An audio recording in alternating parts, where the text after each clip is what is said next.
Siobhán, who will take us for the world of Irish dance, life being an Irish river dancer, and give us a little bit of exercise for today. Okay, here you go. Thank you. Hello, everybody. How are you doing? Thank you so much for having me. And Minji, thank you for organizing this. And I just think it's wonderful what you're doing, especially in these crazy times that everyone can still connect like this. So it's a real honor to be here, and thank you for having me. So the main thing we're going to do today is dance. I'm an Irish dancer. That's why I'm here. And I hope that you will all try it out. I hope you have your sweeping brushes ready.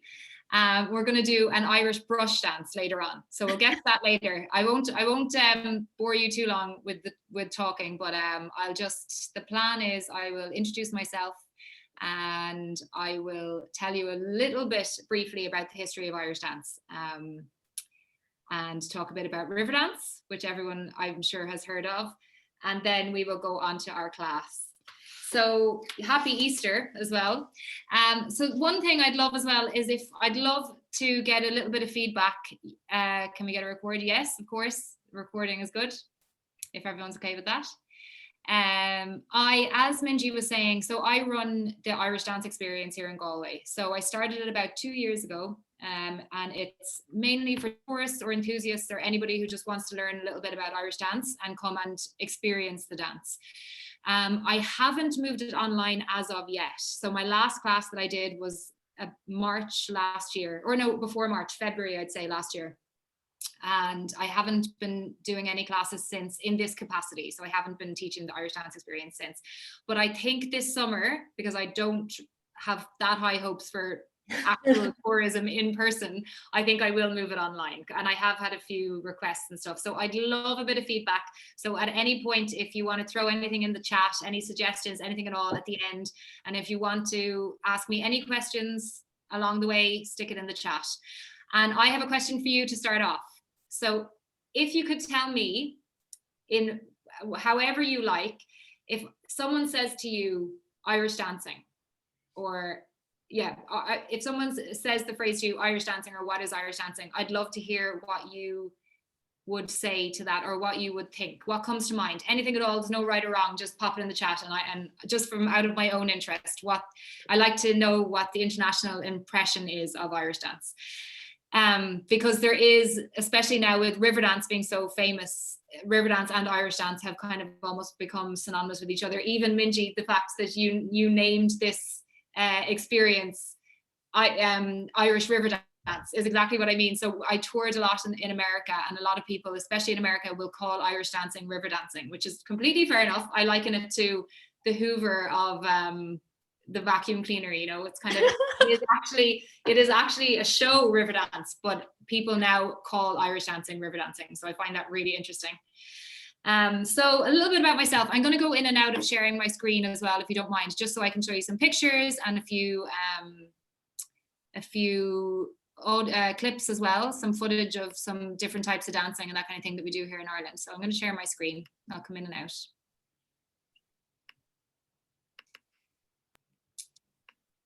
Now, everyone can see that? Absolutely. I've lost you now, so if I need to be stopped, Minji, you can just shout at me at any point, okay? Will do. So as I said, yes, when you hear Irish dancing, what do you think? So as this is a cultural experience, I'll just locate myself right now. So here's a map of Europe, as you all know. I'm over here in Ireland, way over on the west coast, and more specifically in Galway here, so on the west coast of the west coast. And we are right about here at the moment. So I'm right in the city centre, and my home, where my family are, who are currently on this chat, hi mom and dad, are about here. So we are it's a really beautiful part of the world. If you get a chance to come to Ireland, please do come and visit us, and come to the Irish Dance Experience, please, as well. I'd love to see you. So I grew up dancing here in Galway with the Hession school. That is me on stage about 100 years ago. This lady here is Celine Hession. So she started the school that I dance for. So she's in her 70s now, and her daughter Gemma runs the school. I actually have a really nice clip that I'd love to show you of her dancing. So it's a really old footage of our national channel, and it's really beautiful. Let me know if you can't hear this. I assume you should be able to.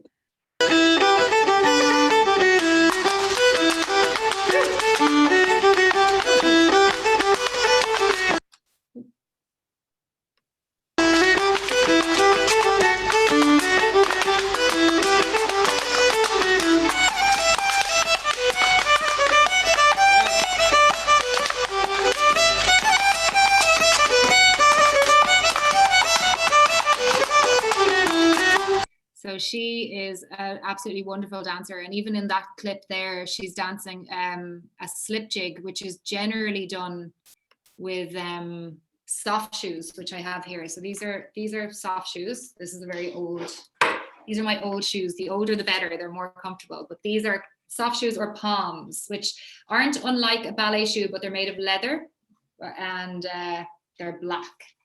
So you might recognize them. But generally slip jigs are danced in these soft shoes, and she's dancing a heavy slip jig there, which I think is very progressive for that time. And her rhythm is amazing. It always has been. And so her daughter is the exact same. So I danced then competitively growing up. So that would have been the kind of, then back then and until Riverdance, competitive dancing was kind of the main way that we would practice in Ireland. So there's competitions. Now it's international. So you might, if you have any, if you know anybody locally that does it, there's dance schools all over the world now. So we have our All Ireland championships and our regional championships, and then you go on to world championships. And now they have American nationals, British nationals, everywhere. And anywhere in the world you can get a championship to qualify to the world championships. So I would have danced with that school and danced competitively growing up.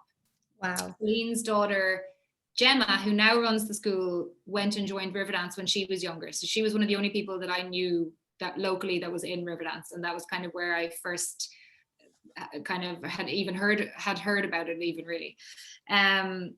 I went on to join Riverdance myself when I was 17. I sent in an audition tape at the time, so that now it's obviously done over social media and through big, large auditions. But at the time, I made a VCR tape and sent it in and got an audition and was chosen and was lucky enough to, I think within a couple of months, I went out to Frankfurt in Germany for my first show when I was, I think I was 18, and 15 years later, I was still on the road, give or take a couple of years here or there, or breaks here or there. But yeah, I never looked back after that. And it kind of changed the whole course of my life. And Riverdance has done that for a lot of dancers, and for Irish dance, actually. That is the legacy that it holds 25 years later after it started. This year, last March, just before COVID hit, we had the 25th anniversary of the show.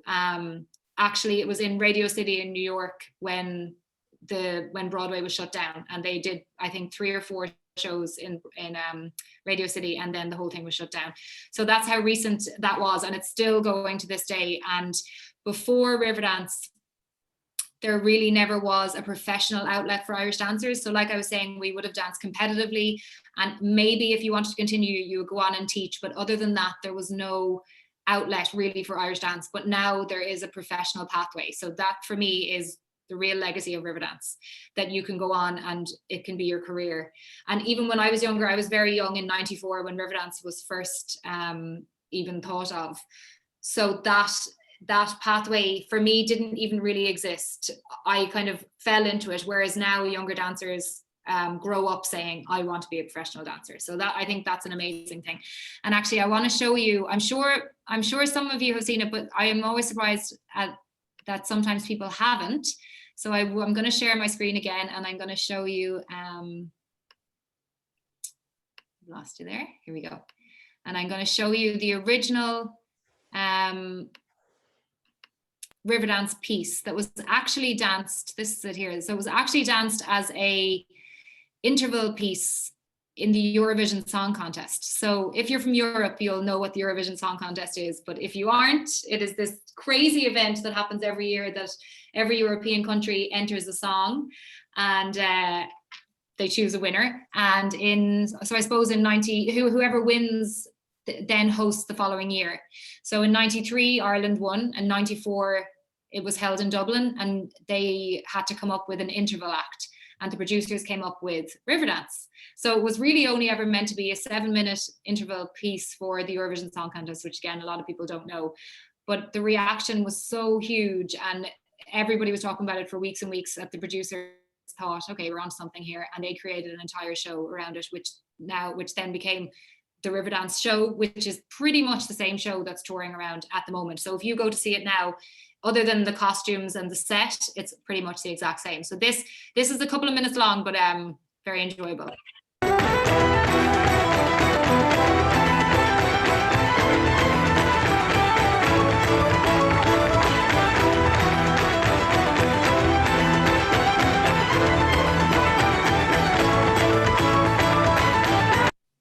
Nope.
So that was the piece that started the whole thing off. Right. As I said, there was just such reaction to it. People just couldn't believe it. It kind of showed Irish dancing in a whole new way. It changed it. It made it, people were saying it was kind of sexy, and just gave it a whole new life that it didn't have before. That's me when I joined, again, about 100 years ago. That was a poster at the time. I was lucky enough to be principal dancer for a good few years. And that was just, as I said, that was this time last year in the O2 in Dublin at the 25th anniversary. So you can see the set is very different now. They have a big LED kind of moving set, and but the costumes are very different. But other than that, the show remains very much the same. So if you went to see it, I often meet people that say, oh, I saw it 10 years ago, wherever, in Florida. And then they'll be like, will I go and see it again? And I say, yeah, do, but it is kind of the same show. So this is me here. So I don't dance that much anymore. I don't tour because I have a lovely little girl that I need to mind. But I did that show last year in Dublin, and it was brilliant. I'm so glad I did now, because who knows when we'll be on stage again. And actually, this photo I love, because this lady here is the girl that you saw dancing just there in the very first Riverdance. That's Jean Butler, who you've probably heard of. And this was us in the O2 last year with her. She came to see it for the 25th anniversary. That is my little girl, who you might have seen her head pop up there. But I love this picture because she was in the theater last year, and she's in my crown that I was wearing here. Aww. So that's why I love that picture. Aww. But yeah, I'll stop sharing my screen now for a minute. So that's Riverdance, yeah. And that Riverdance, as I said, as dancers, we have so much to thank Riverdance for. Even the Irish dance experience that I do here now, the only reason people want to learn Irish dancing is because they know of it through Riverdance. So it has really put it on the world stage. Yeah, and it's created so much opportunity for us as dancers. So we have a lot to thank it for. So that's really me. At the moment, I'm doing a PhD an arts practice PhD through the university in Limerick, the Music and Dance, the Irish World Music and Dance Academy in Limerick. And I'm kind of marrying my passions of history. I have a history master's, and dance, I'm looking at women in Irish dance. So that's interesting. Watch this space. I'm only in my first year and I'm overwhelmed by it all. So I'll get back to you in 4 years with with my findings. But so before Riverdance, what did Irish dance look like? I won't spend too long on this, but it was a very different place, the world of Irish dance before Riverdance. The first reference to dancing in Ireland is a really old quote that said, come dance with me in Ireland. And it was actually a British poet wrote it. And throughout the 19th century, what was common here, which you might have mentioned, I know Minji, you mentioned this in your blurb about the session today, are the dance masters. So we had a tradition here where traveling dance masters, usually men, used to travel around the country and teach people in different locations steps. So they would just kind of have a repertoire of steps, different set dances, something that we still dance to this day, that they would travel and teach people in the locality, so the children, and then they would move on to the next town. But then in the early 20th century, an association called the Gaelic League came about. So really what their aim was to promote Irish language in Ireland. So there was a kind of an anti-British sentiment, even though they were technically not political, there was a bit of an anti-British vibe about them. And they started to promote the Irish language mainly, but alongside of that, dance, music, poetry, anything Irish. Sports was a huge one. Our GAA, our Gaelic Athletic Association, which still is here to this day and is huge in the community, all came from the Gaelic League. And they set up, or it came about within a few years of them setting up an association specifically to monitor and kind of govern Irish dance. So they're called An Commission na Rincu Gaelica, and they're still to this day, they govern what we do.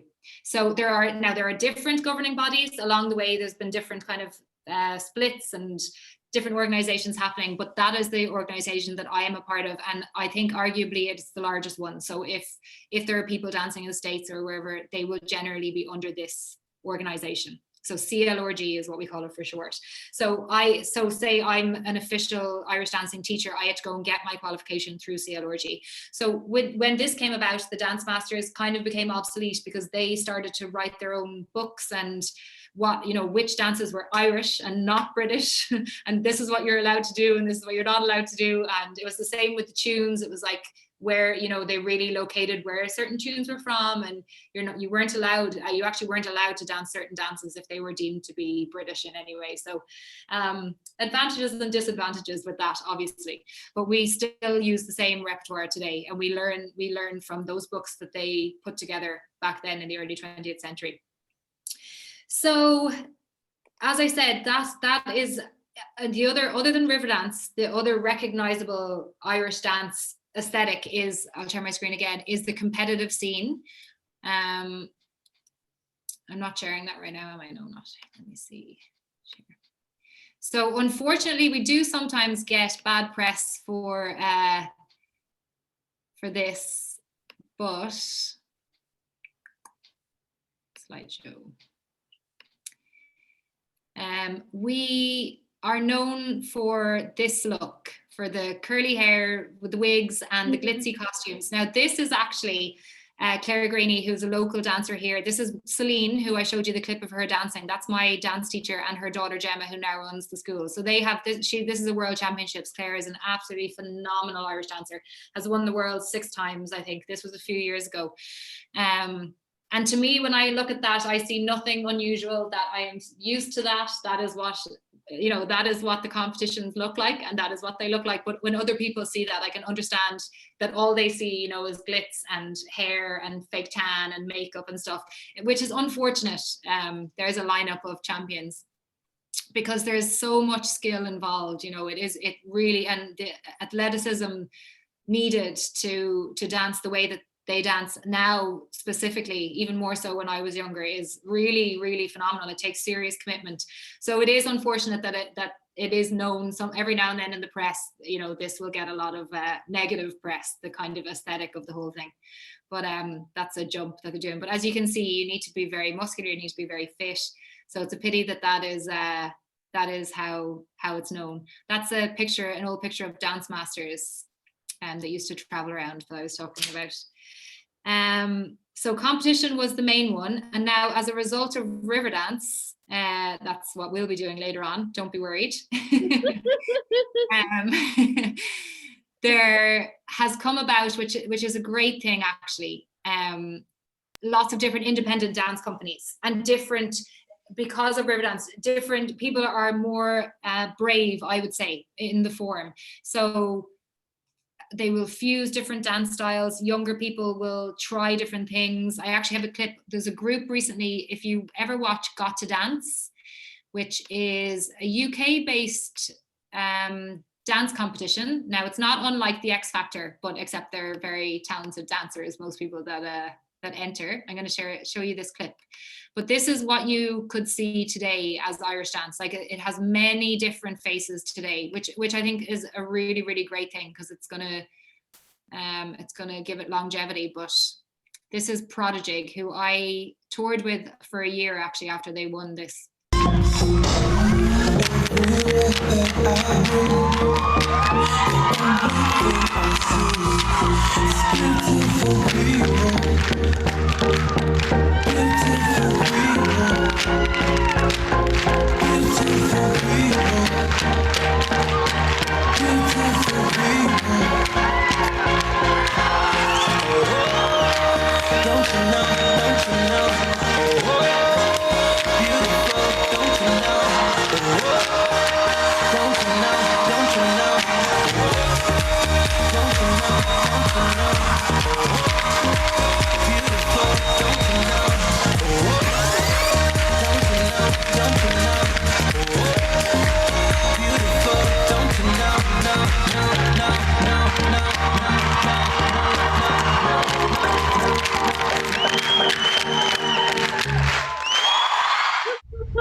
Fantastic. So, yeah, again, though, I'm sure it's probably not something, like I said, that you would associate with Irish dance in any way. They're using their upper bodies, it's kind of hip hop, it's really cool, but they are all 100% Irish dancers, grew up the same as me in competition. A lot of them were in Riverdance, most of them were in Riverdance as well. So Riverdance has been also a platform where these artists can come together and create as well, which is absolutely phenomenal. One more clip, actually, I should have kept that screen share there. This is a group from Galway, actually, from my hometown, that if any of you are on TikTok, which I am not, I don't even know if if you might have heard of TikTok, but it's another one of these social media things. But these guys are from, this is the Cliffs of Moher. If you've ever visited Ireland, you'll definitely have visited the Cliffs of Moher. They are dancing just recently for St. Patrick's Day there a few weeks ago. So I'm not sure if this is going to play now, but we'll see. And this is the kind of thing that's very common. It's an anti-aging. I'll let that pass through. Yeah. Very common now with social media, and especially since COVID, that these kind of groups are living together, dancing together. These guys are all living together out in Clare at the moment in a house and dancing together and just coming up with these short video clips. But again, not much more recognizable than Prodigy, but maybe not that recognizable in terms of Irish dance or what people think of when they think of Irish dance. That's why I wanted to ask you kind of what you thought. 1:05 in the evening, I'm all up in my feelings. I'm calling your phone 'cause I can't get enough. And I got work in the morning, early in the morning. But who needs sleep when we're loving it up?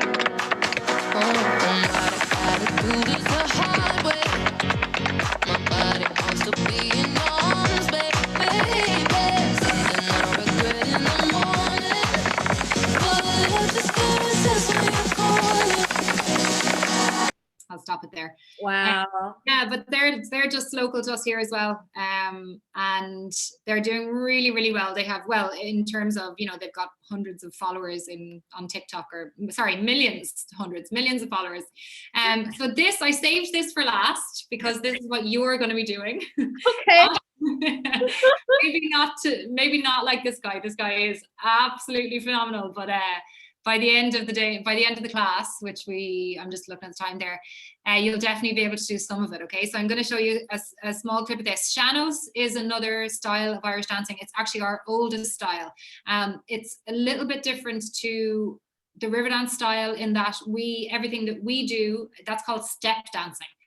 Everything we do is quite crossed over. It's very rigid in terms of the upper body. Your arms are by your side. Sean-nós is much looser.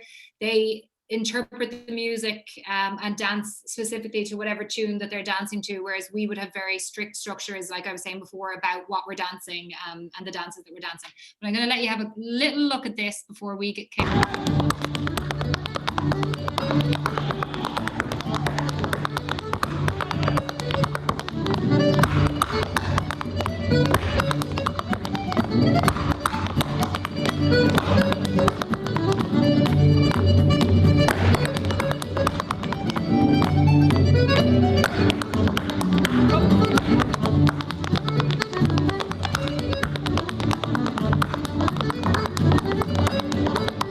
I'm going to stop it there before I lose you all, because you'll all start, no, I'm not doing that. But that is Sean-nós dancing. So that's absolutely beautiful style as well. It actually originates from Connemara, which isn't too far from here. So again, if you come to visit Ireland, Connemara will be a must. It's the kind of gateway to the Aran Islands as well, which I find with the experience, that's a lot of people take that route. So they'll visit Galway and then they'll go out to Connemara and go to the Aran Islands. So before we get started, I'll briefly just give you a backstory to the Irish dance experience. So as I said, I only started it about 2 years ago when I moved back to Galway.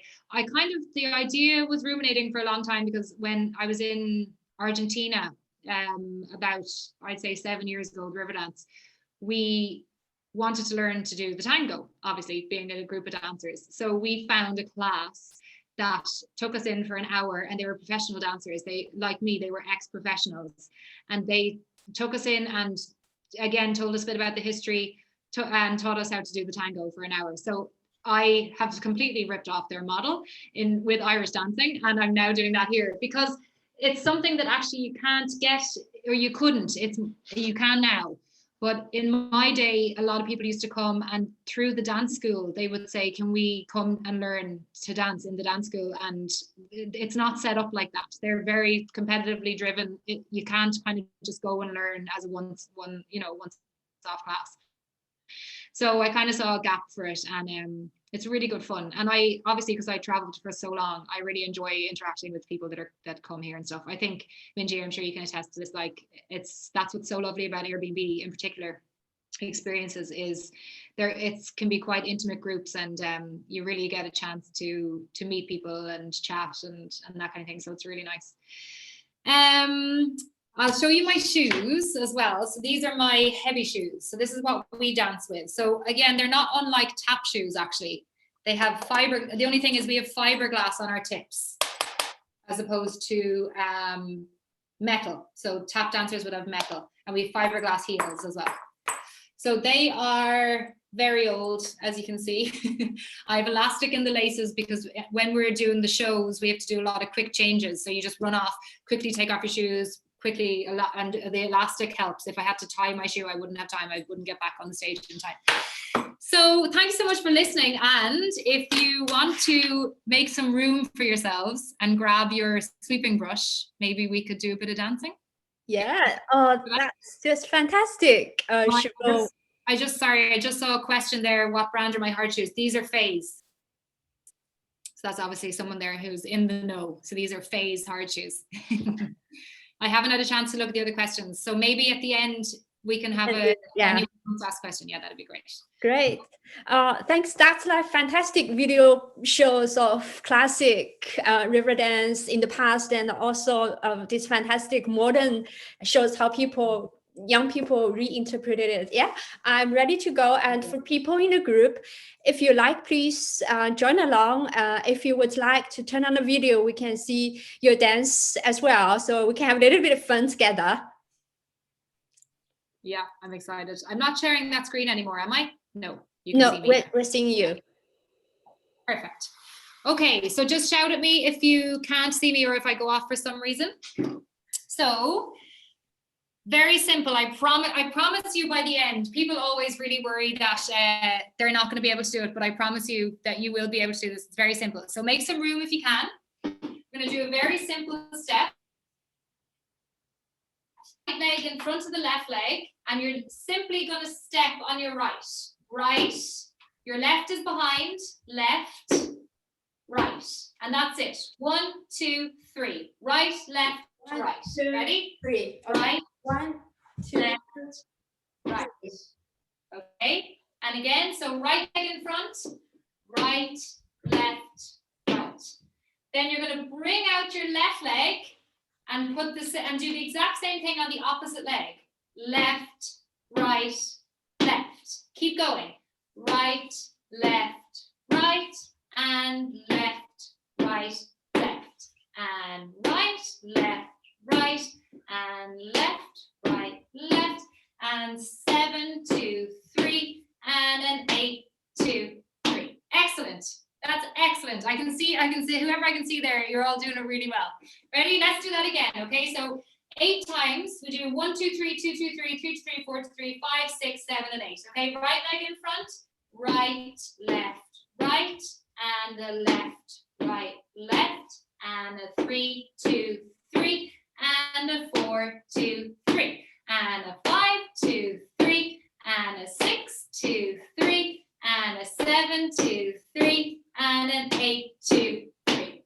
Excellent. Okay, I'm going to move this board. And grab your sweeping brush, if you have it. Place it down in front of you. And what we're going to do is circle around the sweeping brush using that step that we just did. Okay? So right leg in front, we're going to go all the way around. Okay? You can watch me. So we'll do it a few times. 5, 6, 7, and 1, 2, 3, 2, 2, 3, and a 3, 2, 3, and a 4, 2, 3, and a 5, and a 6, 2, 3, 7, 2, 3, and back where you started. Okay, so you're going to end up on the right side of your sweeping brush. So you're starting off on the left-hand side, you're going to do a full circle, and you're going to end up on the right side. Okay, so let's do that one more time. I hope you can see me fully here now. Let's do that one more time, circling all the way around, okay?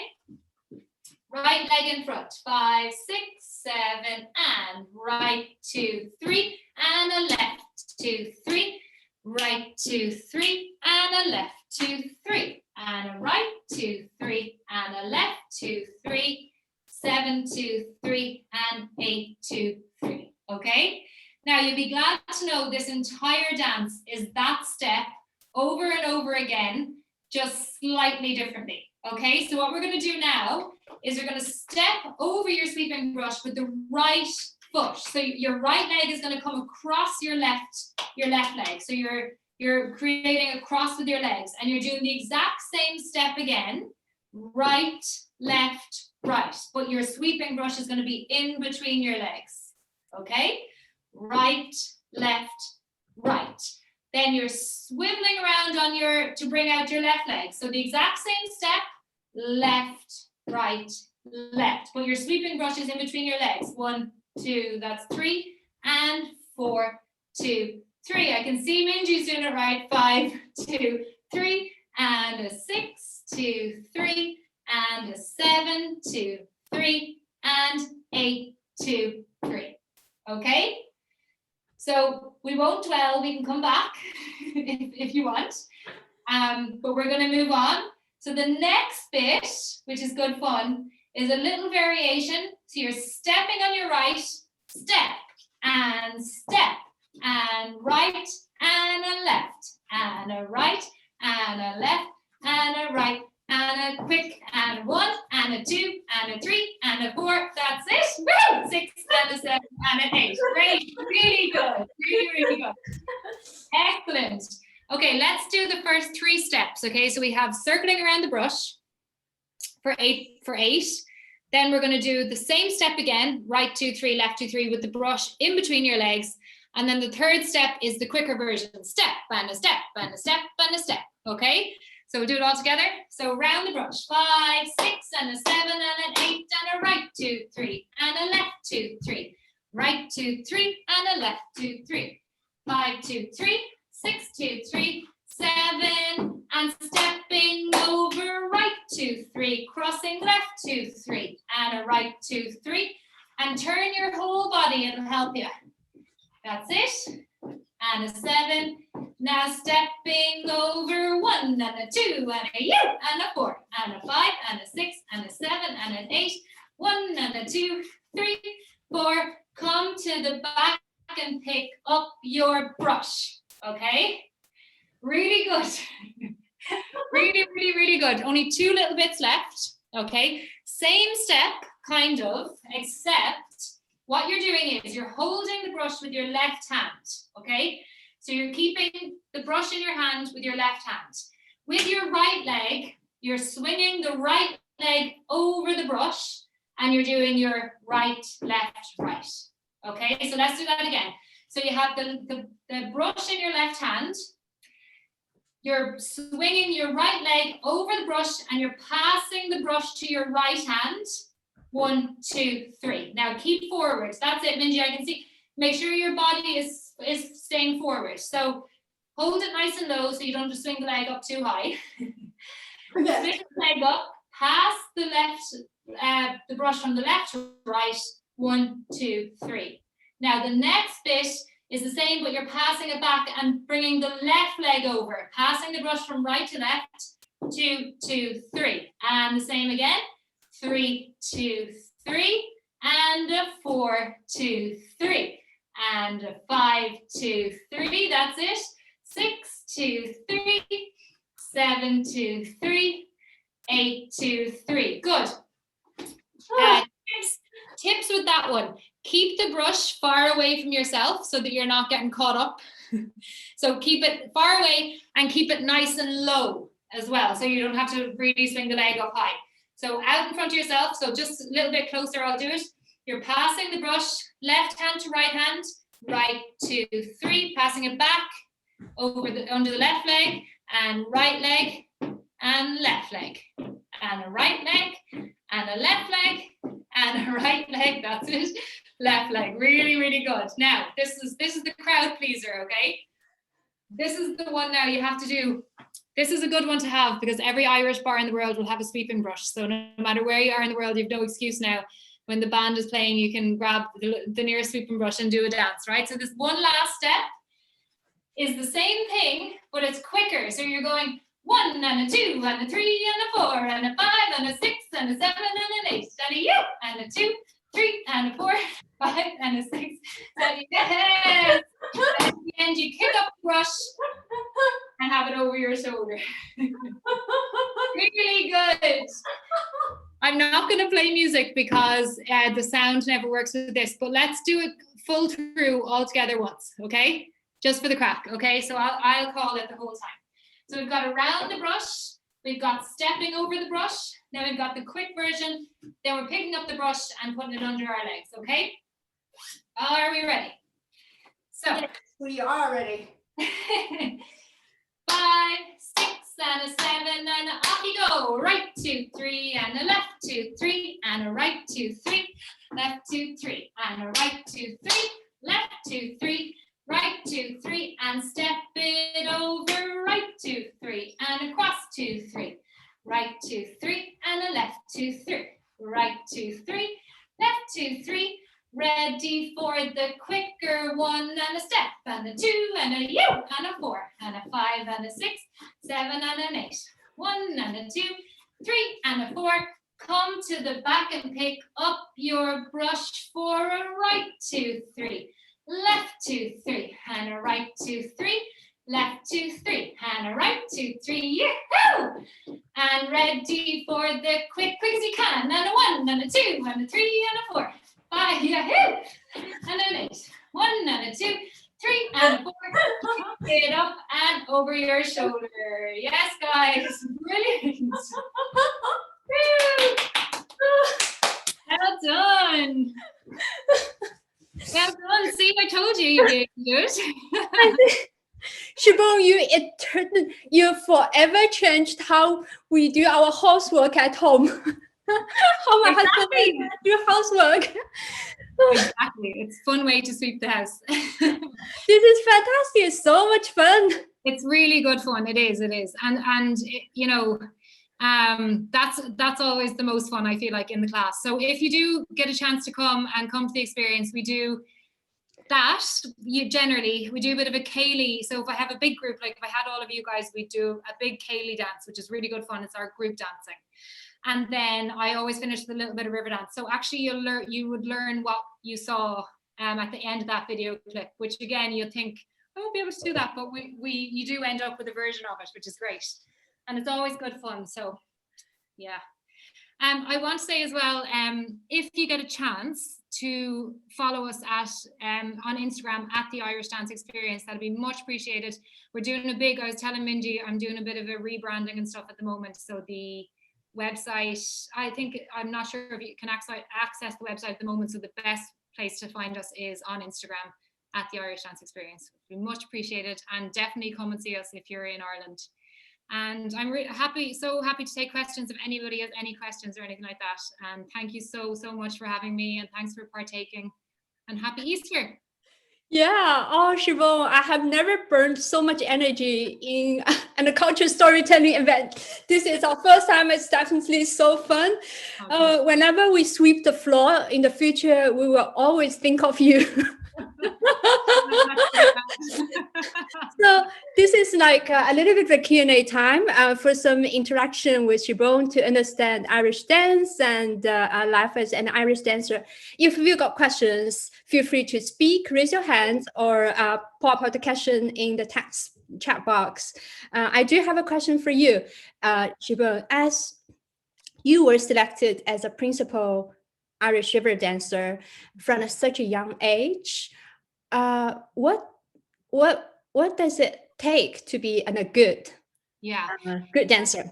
That's a great question. So generally how it goes is you're selected to be a part of the company, which is the troupe. We call the troupe. So you're there's every tour, there's 3 female leads and 3 male leads, and we rotate because generally we do 7 shows a week, so we only have Mondays off. So there's no way you could do the principal role, although first, we have 2 shows on a Saturday as well and 2 on a Sunday, so it'd just be too much on the body. So the 3 couples rotate for the entire week and the entire tour. So usually after a year or 2 in the company, they'll look for new lead dancers. So in my case, I was in the company a few years, and they then held an audition within the troupe at the time. So we were in London actually at the time in Hammersmith in the Apollo. I don't know if you know that theatre. And the company managers and all the kind of bosses were over from Dublin, very nerve-wracking, I'll never forget it. And so they picked, I think that time they picked 3 of us to train in. So then you get trained in by an ex-lead dancer or the dance captain or the dance director at the time. So Eileen Martin, who is an amazing dancer, trained me in. And then when they feel you're ready, which it's different for everybody, you then become a lead dancer, or you'll start to do matinees maybe when you're not fully a lead dancer yet, but you might come in every now and then and do a show just to work up to it. And then eventually you'll be fully blown principal dancer. It takes its toll on the body, definitely. It's a lot more.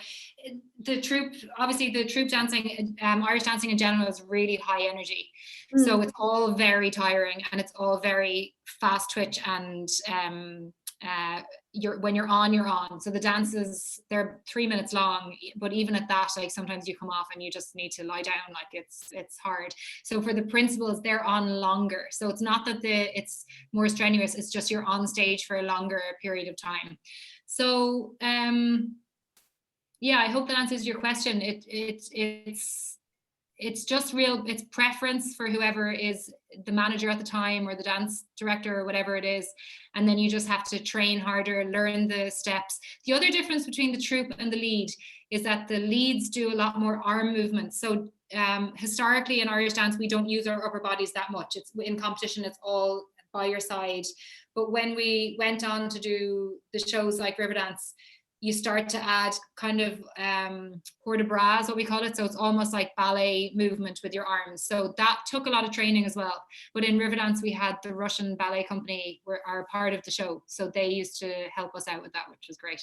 Wow. Yeah. There are quite a few questions coming up. One from Aggie Cooper. Thank you so much. It was great. Happy Easter.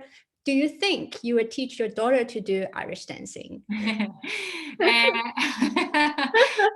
Now she's 3, so I can't tell her anything because she's the boss of me. But maybe in a few years' time, when I was saying this to Minji actually just before we started, that I think it's better with dance sometimes to wait until they're a little bit older so that they like it. So you're not forcing them to do it when they just want to have fun, So I think when she's a bit older, maybe 5, I will send her to my friend's class. I won't teach her. I don't think so. But I think I'll definitely, obviously the dance school, I teach for that dance school that I showed you clips of. I teach for them now. So my friends have other beginner classes that I'll send her to, but I'd love her to dance. Yeah, I would love her to dance. Second question from Mike. Is there still no overlap with Scottish country dancing or English barn dancing? Again, another really interesting question. I told you I was doing PhD research on women in Irish dance, and there's a girl from the States that's doing the same kind of course as me, let's say, an arts practice research into English country dance. So I'll ask her, because I actually don't know, but I imagine that there is. Ceilidh is big in Scotland. I actually think we stole that word. That was a Scottish word, Ceilidh. So I think there are bound to be overlaps. I think it all probably started from the same place, definitely, or it would have traveled the way the dance masters traveled it, where people would bring the dances to and from different places. So without a doubt, it all had to evolve through collaboration and through people traveling and teaching steps and that kind of thing. Yeah. But that's an interesting question. I'll talk to my friend about that. Yeah. A related question from Albert Watts. How would you compare other forms of Celtic dance to Irish dance, i.e. Scottish country dance? I think somehow you have it covered. Yeah, well, I think so. To me now, and my impression of, say, something like English country dance, which I actually don't know that much about, but what I've learned from Olivia, the girl I was talking about there, it seems to be very much a group style. So they would do a lot of, which we have as well. So we focus very much on the solo aspect of it, but we do have the Ceilidh dancing as well, which we have kind of 8 hands and 16 hands. Again, I feel like we have a very rigid structure where what I get from Olivia is that it's very community based and communal, and people will share steps and meet at these dance events and things like that. Our structure isn't like that so much. Then in terms of when I think of Scottish, and again, like I could be just thinking of one certain aspect of it, but to me, one major difference just that jumps out is that they will use their legs to the side an awful lot, whereas everything we do is very crossed. Everything's really, really crossed over. But again, that could be just one aspect of Scottish dance. I don't actually know that much about Scottish dance. So Yeah. go for the question. Question from Gary. As a group, are the steps repeating, or is it one long impossible sequence? That's such a good question. That's such a good question. So it's very structured by the music. So we dance mainly to reels and jigs, hornpipes. It's done in 8-bar structures. So our steps are done in 8-bar structures. So we will do a right leg of a step and a left leg of a step, which is generally the same step done on one leg and then the other leg, but it'll be 8 bars and 8 bars. But that's also a very personal thing, because it depends on how you look at it. So because I've been researching this a lot about how we choreograph as well, and I've been looking into my own practice and stuff and how I choreograph, and I would tend to very much let the music dictate. So if a certain tune has a certain part in an 8-bar that I think a certain move will fit to, I'll work around that move. I'll be like, well, that'll definitely go there, and then I'll build a step around that. So it's definitely a sequence of different steps. Our main step is the treble. Everything is done around a treble, which is just 1, 2, 3, 1, 2, 3, 1, 2, 3, 1, 2, 3. Right. I'll teach you that in the next experience. The treble. Yeah, for the next class number 2. Sandy, to you, are you on a special diet to maintain stamina and energy while performing? That's a great question. That's a great question. Yeah. I'd love to say yes, we're on such a strict diet, but we weren't really. We had to, you weren't put on a very strict diet, but you would know yourself what you should and shouldn't be eating. And actually, the worst thing you could do was limit. We actually had to eat an awful lot because you're expending so much energy all the time. So like I was saying, we had 6 working days a week, 2 shows on a Saturday and 2 on a Sunday. So you were dancing to this really, really high level every night. So you needed to replenish, you needed to be eating the right foods, that kind of thing. But the company weren't strict with us. Like they didn't dictate what we were eating. Like I know there's a lot of my friends was in a contemporary dance company in Belgium, and they had, now it obviously worked very differently, but they all lived in this kind of dorm situation, and they had chefs and stuff, and that would be amazing if you could have someone following you around and cooking you the optimum food that you should be eating. But no, we had to eat out a lot, so we just had to really take care of ourselves and make sure we were eating the right foods and things.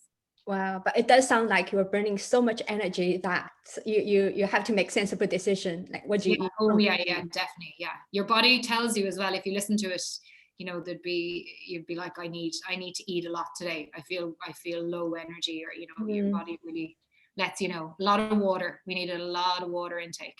Wow. Question from Liz. I will see if I can pronounce it right. Do you live in a Gaeltacht area? Do you speak Irish often? In a Gaeltacht area. Okay, I do actually. So I was showing you there earlier, out on the west coast, which is a Gaeltacht area. So that is an area that has a lot of the Irish language, and they're kind of protected here because it's not our first language anymore. And unfortunately, I don't have great Irish. I should, because I have learned it since I was a child in school, but I can't explain it. I don't know if it's the way it's taught or because we don't speak it often. I should be fluent and I'm not, and I can't explain that. But the area I live is a Gaeltacht area, yes, Barna. It's just not far from Connemara, and there would be a lot of native speakers there. Yeah.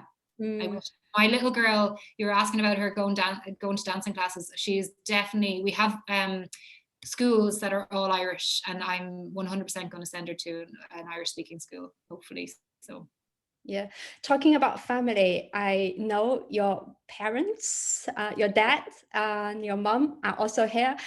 May I reserve the last question to Brandon and your mom? Is that okay, or is it okay to put them on spot? Do you want to go, Dad? Right. Yeah, so Brandon, really a question for you. When did you discover the talent of Siobhán's talent in dancing? Is it family heritage? No, not at all. A friend of Deirdre's, my wife, taught Irish dancing from her workplace, and we just thought, oh, would it be nice for our 2 daughters to do Irish dance? And he was they hold these competitions within the school, and there was an adjudicator who evaluates their talents in competition. Now, this was only when she was only a very small child, maybe 5 or 6. And I heard this lady, the adjudicator, saying to the dance teacher, "Who's the little one up there in the purple costume? She's very talented. You should have a dance costume, and you should have the correct shoes." And it progressed from there, really. Oh, that's so sweet and so cute. And thanks to that, I think we are very fortunate today to have Siobhán to share the culture and dance from Ireland through Zoom to everybody. So you can spread the culture and language and your passion and love for dance and music So thank you so much. It's been so much fun. We can feel your passion and your expertise. It's lovely to have you hosting today. I would like to see if Anne is there, who's gonna speak for next week. Anne, are you there? Hi, I'm gonna put you on spotlight so you can tell us what you're going to do for next week. I'm unmuted now. Yes, I'm going to go right back in history and talk about Henry VIII and the Field of the Cloth of Gold, which was, some people know about it, I'm sure vaguely remember the name from history classes at school. It was a meeting 500 years ago last year between Henry and Francis I of France. And it was a very, very strange occasion. Basically, it was them spending 2 weeks in a field in France in tents, but not camping like we'd know, so I have to say. They went all out and built very, very strange tents and ate lots of very strange food, and I had quite a wild time. So I'll be telling you all about that. Great. So that's for our next week. After a little bit of a dance for this week's cultural storytelling, next week we'll look at fashion history between the English king and the French king for next week. So very, very huge thank you to Siobhán, who delivered such a fantastic and interactive fun experience for us. And thank you to you as well, Minji. Thank you so much. And thanks everybody for partaking. Yes, and for next week, we will have it at 2 p.m. UK time, because 2 weeks ago we moved into British summertime. So in order for people in South America, Central America, more people to be able to join, we are moving to 2 p.m. British Summer Time, which is still 1 p.m. GMT. So bear that in mind of our time change. And everybody, we will see you next week. Bye.